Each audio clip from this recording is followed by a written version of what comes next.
Good morning, જય હનુમાનમાં, જય દ્વારકાથી. સ્વાગત છે તમારો મિની વ્લોગમાં. અને અત્યારે વાગી ગયા છે 8 જેવું થાય છે ને હું નીકળી ગયો છું દુકાને જવા માટે. જો હજી રસ્તામાં જ છું.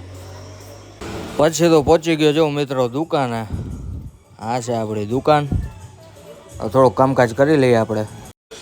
પછી મિત્રો પહોંચી ગયો તો નંદાણીયા પરિવારમાં. આજે નામ હતા છોકરાઓને, એટલે અહીંયા પ્રસંગમાં આવી ગયો. જો આપણે આહિર સમાજમાં જતું, એટલે હું હાલો થોડાક હવે આગળ જઈને ત્યાં કંઈક કામકાજ કરીએ આપણે. પછી તો હું હાર્દિક પહેલાં આવી ગયા ટેરેસ ઉપર ફોટા પાડવા. હાર્દિક કે ફોટા પાડવા જાવ માલિક, મેં કહું હાલો. પછી જવા ફોટા પાડ્યા. એવું પછી તો વાગી ગયા હતા 12. તો આ બે જ્યાં હાર્દિક ને હજુ બે વાતો કરતા હતા. ને અહીં જો બાજુમાં જમણવારનું કાઉન્ટર બધું તૈયાર થઈ ગયું છે ને હવે બેહાડ. પછી તો આપણી સમાજમાંથી આવી ગયો તો પાછો જમી કારવીને દુકાને આવ્યો ને પંખો બંધ થઈ ગયો હતો. પંખો આખો ખોલ્યો. હું હાલો થોડોક સાફ સફાઈ કરી નાખી તો મેં કીધું ચાલુ થઈ જાય. વાગી ગયા હતા 7:30 ને આપણો આજનો વ્લોગ આપણે અહીંયા જઈને કરીએ. સારો લાગે તો લાઈક શેર અને કમેન્ટ કરતા જજો. મળીએ પાછા નેક્સ્ટ વ્લોગમાં.